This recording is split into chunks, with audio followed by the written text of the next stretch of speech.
Welcome into a fresh week of Daily Face-Off Live. I'm Tyler Remchuk. He's Frank Saravalli. We're streaming, as always, on the Daily Face-Off YouTube. And as always, we are a presentation of Bet365. Download the app today. Use the code NATION, whatever the moment. It's never ordinary at Bet365. And Frank, the second round of these Stanley Cup playoffs. Like, listen, sometimes after the first round, we get like a little bit of a lull in the middle parts of the playoffs. That's not happening at all. Each of these series producing a lot of storylines. No sweeps in the first or second round. So, yeah, I mean, it's definitely getting really interesting, particularly in Toronto, and could get very interesting tonight in Edmonton. Yeah, absolutely. We'll talk Oilers Knights and that last second dagger in a little bit, but let's start with the Homer series. Frank, Leafs and Panthers, the home team winning every single one of the first four games, and it's pretty interesting to sit here on a Monday. Like the last time we obviously would have spoke, it was 2-0 Leafs. That game three, I mean, Toronto's a bounce away from this thing being 3-0. But the OT winner from Brad Marchand gives the Panthers life, and then they pounce in game four and absolutely dominate Toronto with the shutout victory. Things have really changed in the last, call it 72 hours. Yeah, no question about that. And you look at this sequence here and you think about this overtime, that's the Marchand OT winner, and you're thinking 4 minutes left in OT. What about the first 15 minutes of that OT? The ultimate now what if for Toronto Maple Leafs and their fans, because you're thinking, well, what if we could have just got that one bounce? We'd be up 3-0 in the series and it'd be a totally different dynamic. The Cats would be on the ropes. And instead, now we're looking at a situation where it feels like even though it's 2-2, the Florida Panthers are in the driver's seat because they've woken up. They played some really compelling and dominating hockey in game four. And all of a sudden you have those questions now again about the Toronto Maple Leafs thinking, here we go again, even though they're not trailing. And even though if you told them, hey, this is the defending champs, you've got a best of three and you have home ice advantage, this is right where you'd want to be. No one said it would be easy, but the Toronto Maple Leafs also never take the easy road. No, they never do. And listen, again, if you would have told a Leafs fan, hey, it was going to be 2-2 through four games, they absolutely would have taken that. Probably if you told the Florida Panthers, hey, it's going to be 2-2 through four games, they might even be a little bit disappointed. But in the context of how things have kind of transpired here, it feels like the Leafs are maybe on their heels a little bit, Frank. One guy who they could certainly use to step up in the final three games, Auston Matthews, goalless through four games. I know Leafs fans will sit there and be like, hey, come on, look how good he is defensively. This, that, the other thing. Don't care. When you're a premier goal scorer, you can't go four straight playoff games without finding the back of the net. I couldn't agree more. If you're in the lineup, and obviously he's hurt, not injured, and he's been managing something all season long, but when you get your name penciled into the score sheet, it's a reasonable expectation for you to produce, particularly when you're paid at the level that Auston Matthews is. I think the volume on this has been incredibly low. But go back to Friday's show. What was the hot take that I gave you? I said, if Auston Matthews doesn't score over the weekend in either game, the Toronto Maple Leafs are heading back to Toronto tied 2-2. And that's exactly the situation that they're in. It's not all down to him, but when you enter a period in the series where it's very difficult to score, you need someone that has a unique, special set of skills, and you need someone to have a killer instinct. And so far, Matthews has the skills, but not the killer instinct. Yeah. Again, you talk about the what ifs, right? Matthews comes through in the third period or OT. This series is different. I want to talk about some of the hits from this series. The Department of Player Safety announcing Max Domi is getting a $5,000 fine for boarding Alexander Barkov at the end of game four. I hate this hit. It's pointless. Time's running out. It's done for no other reason than to, I think, try hurt an opponent. It's in a dangerous spot. I wish the NHL was tougher on hits from behind in this area. To be fair, I suppose, I didn't love the Kulikov hit on Marner, although I feel like Marner ducked at the last second. But in game one or two of this series, Tkachuk went after Marner and tried to knee him. Didn't quite connect. Marner jumped out of the way. I hated that too and wish it would have got more attention. But just these dumb, pointless hits at the end of hockey games, Frank, I am not a fan of these at all. And I actually wish Domi would have gotten a game for this. Yeah, I would agree with you. And I think time and circumstance matters. Now, we can sit here on one hand and say that had that hit occurred at the end of the first period, that we probably wouldn't talk about it again. And that might be true. But nonetheless, it was dirty, it was cheap, and when you do it to do nothing other than to attempt to injure or to send a message, so to speak, for the next game, I think that needs to be met with a more harsh punishment. And I don't agree with the assertion from Craig Berube on Monday that the Kulikov hit was 10 times worse. I'm sorry, I don't see it that way. So look, this certainly was deserving of something more, in my opinion, than a fine. And that's what we ultimately end up getting, because as these games ratchet up, as we reach the latter stages of round 2 and eventually into the conference final and cup final, the threshold to get a suspension is higher. And I thought that Nicolas Waugh, for instance, deserved a suspension for his cross check to the face. That is a blatant cross check. And the idea that, oh, well, the intent wasn't there, like, I think we just get into dangerous territory. Let's just look at the precedent and the other cross checks that have gotten suspensions. This was right in line with that. Yeah, absolutely. Like, this should have been a game. Kulikov could have been a fine and no one would have argued it. And I think Tkachuk earlier in the series, again, he didn't quite connect. And you can argue, well, time of the game, all that. No, like, the point is, when you do it with 10 seconds left in a game where you're losing by 2 or more goals, you can't even be like, well, I'm playing hard to the buzzer. No, there's 10 seconds left. There's 5 seconds left in the Tkachuk Marner thing. Like, they could have slapped a fine on that and sent a message that, like, hey, if you run around and do dumb stuff at the end of a game, we are going to be looking at it. They choose not to do it. We'll talk a little bit more about the Department of Player Safety in Ask DFO, because there's an interesting situation with Mason Marchment. But Frank, I want to get to some other areas of that Dallas and Winnipeg series where the Stars now lead 2-1. And man, it's Mikko Rantanen's world, and we're all just living in it. 10 points already in round 2 of the Stanley Cup playoffs for Mikko Rantanen. He chips in another 3-point performance. He's now got 2 more points than anyone else in these playoffs. The fact that there was a stretch where for 13 straight Dallas Stars goals, he was factoring in on it. Like, I mean, the Jets have played well. They just can't stop Mikko. They've stopped almost everybody else on Dallas, though. Yeah, that line isn't going to work anymore, though. I know you said that. Oh, really good night for Connor Hellebuyck in game, I guess it would be 1, whatever it was. You said, hey, great night for Connor Hellebuyck, except for trying to stop Mikko Rantanen. And it's like, well, that doesn't count. Like, you don't get an almost good night. Like, Mikko Rantanen's been on fire, and it's been incredible to watch. I hope that that at least Chris McFarland and Joe Sakic from the Avalanche, hopefully they've set up some filters on their social media, or they just go outside and play golf or something, because watching the tear that Rantanen has been on, and for some perspective, you mentioned the 13 goals in a row. The previous NHL record was 9. That was held by Mario Lemieux. Like, not a nothing record by any stretch of the imagination. And what's that up to now? 15 of the last 17 goals that he's factored into. I mean, it's a banana stat, and it shows you how dominant he's been. The clear Conn Smythe Trophy leader at this juncture of the playoffs. Yes, we're not quite halfway through yet, but he's put together a very special spring that has the Winnipeg Jets asking all sorts of questions, which include, should Connor Hellebuyck even start game 4? Well, that was going to be my next question to you. I had it as a fill in the blank today on the DFO rundown, but you gave your take earlier on in the episode. The idea that Connor Hellebuyck should sit on the bench in game 4 is blank. Worthy. It's a worthy idea. Whether or not it happens, it's a worthy discussion point, because Connor Hellebuyck has played 3 road games last series, was pulled in all 3, and was not great in his 4th one here against the Dallas Stars. 5 goals against, and you could make the argument, well, Connor Hellebuyck's not the reason that they're losing. Fair, but at 5 goals against is not giving you the opportunity or a chance to win.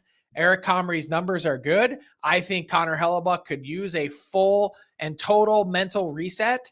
And then look at the jolt that you might get or give to your team, which has not been a good road team. 1-8 in their last 9 playoff games on the road. That's not going to cut it. So team gets a jolt. Comrie gets more of a taste of the playoffs this year. He's already played 3 games, 3 appearances made in light of Hellebuyck being pulled, and his numbers are decent. Give your team an opportunity to win. Either way, you're going back to Connor Hellebuyck for game 5. I think it makes sense to at least entertain the idea if you're not going to do it.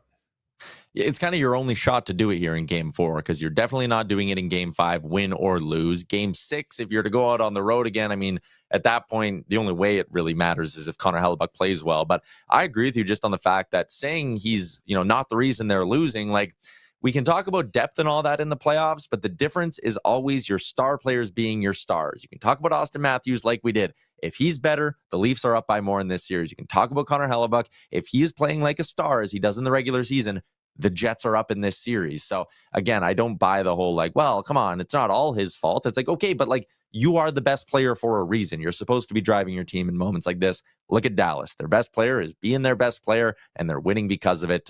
Before we move on, the kicking goal review, 7 minutes long, Frank. What the hell are we doing here? I'm with you. Insane. If you've gotten to 3 minutes, there should be a deadline. The clock starts as soon as the officials put on the headset. Okay? You got a 3-minute clock, and if you don't find something conclusive in that 3-minute period of time, then therefore it has been deemed that it's inconclusive and that we can just go with the call on the ice.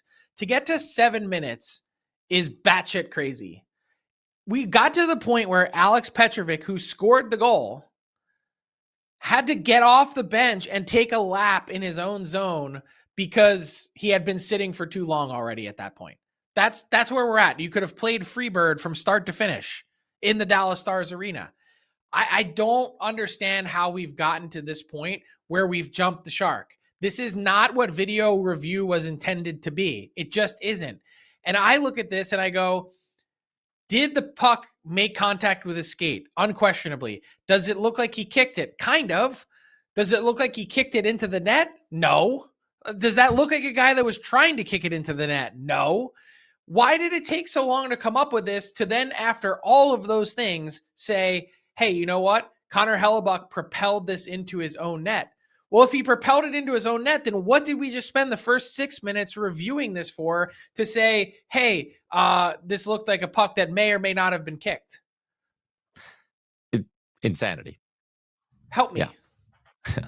Alex Petrovic, by the way, good Edmonton boy. The last time he scored a goal in the NHL, Frank, April 2nd, 2018. How does that happen? It's wild. The craziest part is that was Alex Petrovic's second career playoff goal. Yeah, it was. He, again, had one with the Panthers back in 2015-16, almost a decade ago. That gap between playoff goals is absolutely wild. Yeah, Jets down 2-1. Need to find some road luck, or else they're going to be on the brink. Speaking of swinging things around, how about that last-second dagger by the Vegas Golden Knights in their win over the Edmonton Oilers? 0.4 seconds on the clock. And Frank, I'll be honest with you, we've been doing a lot of agreeing through two topics. I don't think we're going to agree on this one. I actually think Stuart Skinner played this relatively well. All he knows is that it's the dying seconds. Get out of your net, make yourself big, and take away the shot. He was just off by 0.4 seconds. I mean, I didn't hate this one as much as some other people.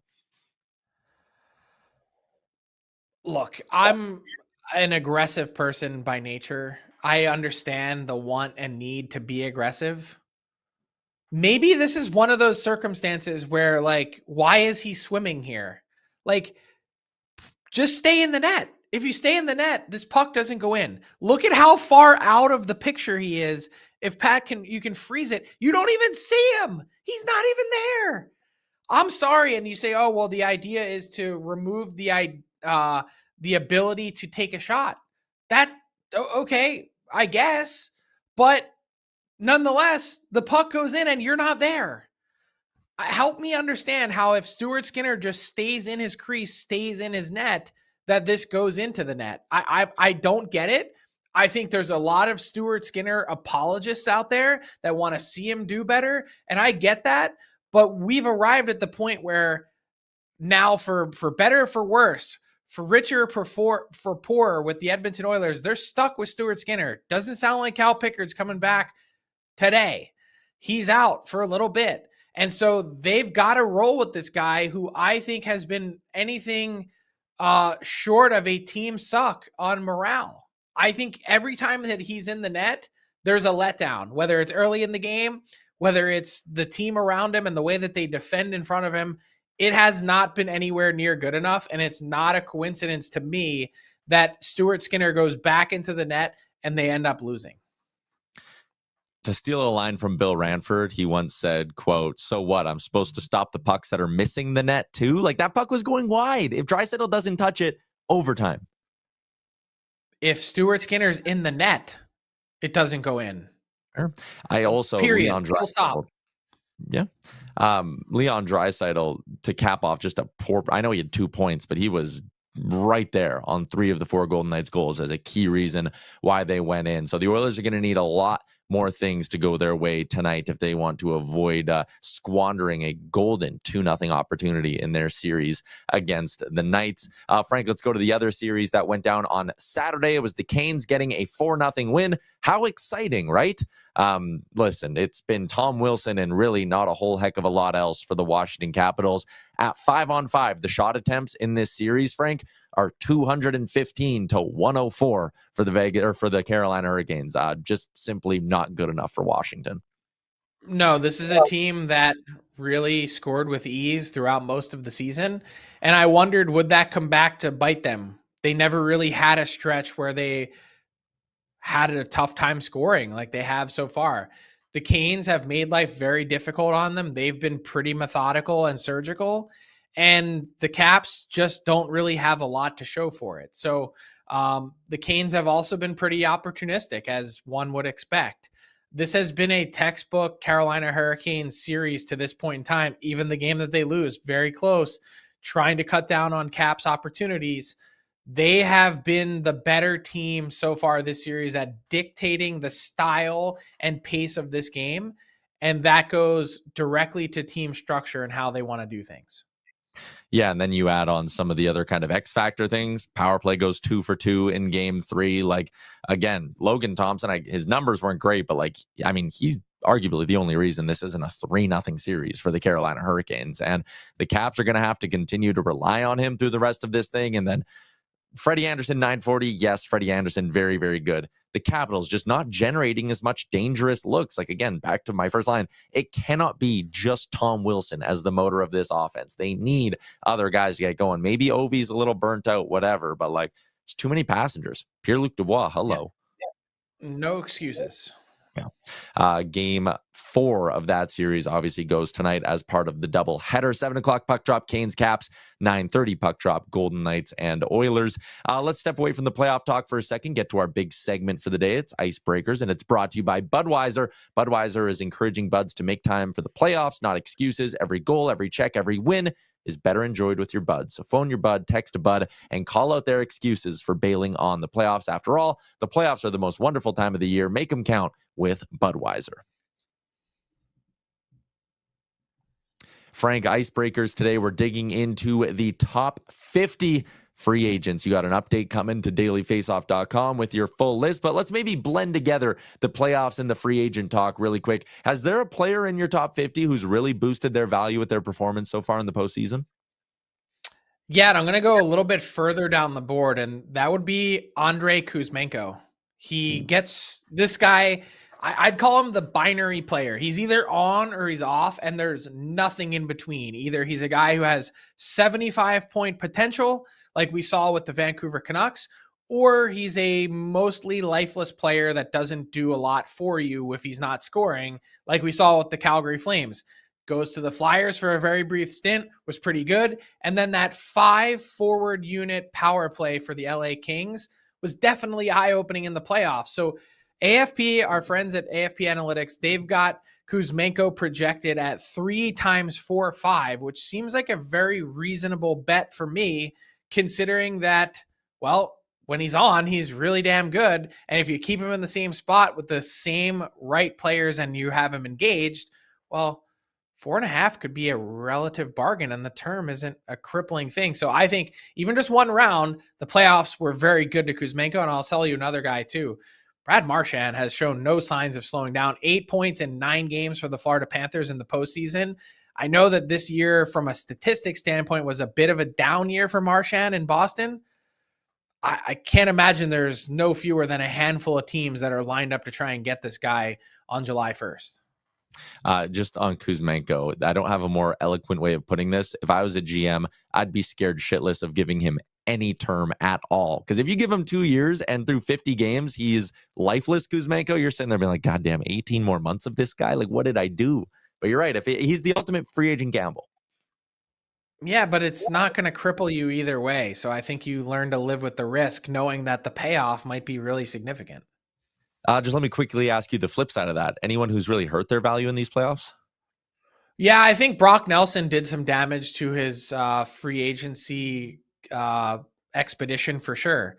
Look, do I have any doubt that Brock Nelson is going to be signed? No. But he does turn 34 by the time the puck drops on the season. And he's a guy that was just very quiet. I had a really tough time going through my top 10 and trying to sort out, does Brock Nelson make the cut? And they're projecting him at 3 times 7.1, which seems reasonable enough. I think it was projected at 7.5, so it's taken a hit from 7.5 to 7.1. But then it was like, well, do I put Nelson in the top 10 or Brad Marchand? And I'm looking at their two playoffs and going, these two things are not like each other. And even though Nelson is the big, rangy center who plays strong defense, you're not losing any compete with Marchand on the wing. So I kept Marchand in that top 10. You see him there at number 8, even though his projection's lower. I just think that Nelson, it's a signing that wouldn't come without risk. Yeah. As I went through your top 10 and I guess kind of your top 20, Frank, there was, a certain archetype of player or style of forward. Like I look at Tavares, I put Marchand in this group. I put Kane and Giroux in this group. Nelson, maybe not there, even though he's a vet because his career earnings are a little bit lower than those other guys. But those 4 hitting free agency with just a boatload of money in the bank from previous contracts, veteran towards the end, definitely on the back 9 of their career. How will those 4 balance okay, I want to get my fair share. I want to get money. I also want to win a Stanley Cup. Like out of those 4, do you think there's any one of them that's more inclined to take a discount with a contender than another? Not really, because I think we're also arriving at a juncture here where the cap's seeing its first real market increase in a long time. And it's going to only continue to go up from there because we know what the next 3 years of cap numbers look like. So I think this is a moment in time for players maybe to be a little bit more greedy than they otherwise would have been, always keeping in mind the opportunity and chance to win. That matters for sure. But I don't know that anyone needs to sacrifice on the dollar front this year because we're out of the COVID times where everything was flat.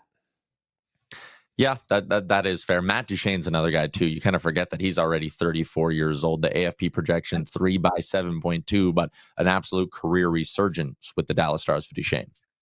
But he was the exact guy that I was thinking of because the last 2 deals that he took, 1-year deals, were way lower than he probably should have ever taken on the open market and wants a chance to win. But once you do that 2 years in a row and you don't win, and maybe they do this year in Dallas, don't you just turn around and say, well, I might as well get paid what I'm worth then. Why do I continue to be the dummy here taking the discount when I could just go do that somewhere else and still have a chance to win? Yeah, I definitely see what you're saying. Speaking of the projections, I'm looking at some of the defensemen on here, Frank, and it's like, okay, Provorov 7 by 7. Okay, he's 28. Gavrikov 7 by 7.6. Holy shit, he's 29. You're going to give that guy that much money. Do you think those projections are off from what we'll see on July 1? Or, as you just alluded to, is this a product of the new cap world we're entering to, where, yes, free agents are back to demanding a ton of money? Well, I think definitely free agents are back to demanding a ton of money. Will all of these projections be spot on? No. The Gavrikov one, to your point, is the one that surprises me the most. 7 times 7.6, north of $53 million for Vladislav Gavrikov. Even if you think he's really good, the term is definitely scary enough. But for anyone that wants to sit there and mock the AFP analytics projections, though, let me just tell you this. Since the last time we did this board a month ago, there have been a number of signings, 5 guys that are off the board. Let me just tell you how close they got. Alex Iafallo, they said 3 times 3.7. He ended up at 3.67. So within 30 grand and nailed the term. They said Neil Pionk 6 times 7, and they literally dead to nuts nailed it. I don't know if the Winnipeg Jets front office just said, whatever, we're not even going to negotiate. We'll just throw out there the AFP projections and see what happens. Freddie Anderson got a little bit more. He was at 1 times 2.2. He ended up coming in at 1.35 because the goalie market is very scarce. Taylor Hall was at 2 times 4.4. He takes one extra year and cuts that AAV way down. And then Nick Dowd, they had him at 2 times 2.5. He comes in at 2 times 3 to stay and not go to the market. So point being, their projections, they're not all going to be perfect, but man, they have been pretty damn good reading the market so far. Last one I got for you, reading the market, the goaltending market, as you just said, it's a bad one, Frank. Is that going to lead to Jake Allen getting a boatload of money from someone, or is there going to maybe lead to some increased activity on the trade market? Both? No, I think both probably. Jake Allen should get paid. I think their projection, they have 2 times 3.5. I think it's probably a little bit low. And I also think that it's going to highlight the trade market, because if you're looking for a goalie, if you're playing the game of goaltending musical chairs on the free agent market so far this summer, I mean, Freddie Anderson off the board, it's Allen, and then you've got Samsonov in Vegas, Dan Vladar with the size in Calgary, and Alex Lyon coming out of Detroit. I mean, it's really not a great free agent market when we typically see 8, 10, 12, 15 goalies available in a summer. This is not that. Yeah, again, your full story coming up at dailyfaceoff.com in a little bit. Frank, let's keep cruising along with today's show and get to our Daily Faceoff inbox question, hashtag AskDFO. Didn't touch on it earlier, wanted to hit on it right now. Mason Marchment going to avoid discipline. Hockey Op saying, or I guess Graham Skilleter saying that his slash wasn't quite abusive an official. What do you make of this whole mess? I'm explaining it in a poor way. Can you shed some light on why Marchment isn't getting suspended for this? I really can't, because I think it deserves one, but I think there's also this part where the NHL needs to figure out what is the proper scale here. It can't just be 10 games for abusive official or nothing. I think that this is worthy of one game. You're frustrated, you're angry, you think that he missed a call. Tapping him on the shin pad, as light as it is, the official shouldn't be contacted in any way. And I think both Mason Marchment and you see Tomas Hertl over the weekend as well, with his basically slash cross check to the face, whatever you want to call it, ridiculous spaz attack on the bench that ends up walloping their trainer in Vegas in the head with a stick is unacceptable. You guys are professionals. I know that emotions and tensions run high in the playoffs and there's a lot on the line, but grow up. You're supposed to also set an example. And I think the tough part for watching, NHL coaches get fined repeatedly, $25,000 for berating verbally officials. This to me goes to another level than that, but it always seems like the NHL reserves the hammer for people that they can control, like coaches. They don't have the same control over players, and I think they should. I don't know why they seem to defer. Oh, what happens if the NHLPA gets involved? I think both of those things are ugly marks, and we shouldn't be seeing stuff like that. Yeah, and I like the comment we got here from Josh, who says, you're opening officials to more of this, and like it or not, you can't have unprotected people out there getting abused. And like, to me, that's the thing. Like, even Graham Skilleter, I get maybe where he's coming from, going like, putting his hand up and going, no, it wasn't all that bad, whatever. But now all you're doing is putting the next official who's in that spot in a terrible spot, because they're going to sit there and be like, okay, like, am I going to look soft if I say this is bad? Like Skilleter last time said it wasn't. Like, it sets just a horrendous precedent. I agree. All right, let's get to our daily bets for the day, brought to you by Bet365. Want to get in on the action for the Stanley Cup playoffs at Bet365? They got you. Game props, player props, totals, and money line. You can even bet on futures like series winners, which are updated, and the Stanley Cup champion. Whatever your bet, it's never ordinary at Bet365. Download the app and get in on the game. An official partner of the Stanley Cup playoffs, must be 19 or older. Two same gamers for the two games going on tonight. I'm not sure if I'm confident in an Oilers win, but I'm confident in a bounce back from Leon Draisaitl. Draisaitl goal, 2 points in the over in Edmonton at plus 375, or Frank, a tight low scoring game in Washington and Carolina. Caps plus a goal and a half, so just got to keep it within one or potentially win. Under 5.5. Thompson over 27.5 saves. Which one of these two same gamers do you like more? I like the Edmonton one more. I would really like the Caps Hurricanes. The only part that I'm not sure about is over 27.5 saves. I could see like the shots being like 23-15 or something. And you end up on the wrong side of that one.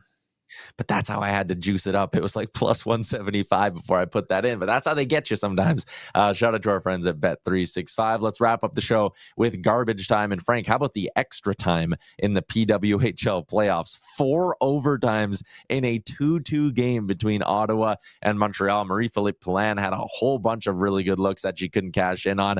The Victoire, I probably butchered that. They end up winning it. And I actually thought the atmosphere in this rink was so cool. They were doing the whole lights thing and all of that, but 4 OT in the PWHL.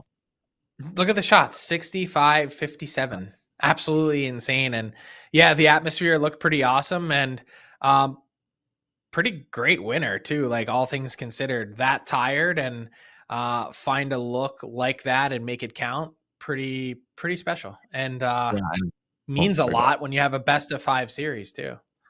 Well, yeah, that too. Every game is obviously even more elevated. And if you want to sit there and be like, women's hockey, nothing ever happens. The other semifinal game was a 7-5 win for Minnesota over Toronto. So you had a 12-goal regulation game, a 3-2 game that had 4 OTs. That is a wrap on today's edition of Daily Faceoff Live. Tomorrow, we're back to break down the Stanley Cup playoff action from tonight and get set for what would be a massive evening in the Stanley Cup playoffs. Enjoy the hockey. We'll see you tomorrow, noon Eastern.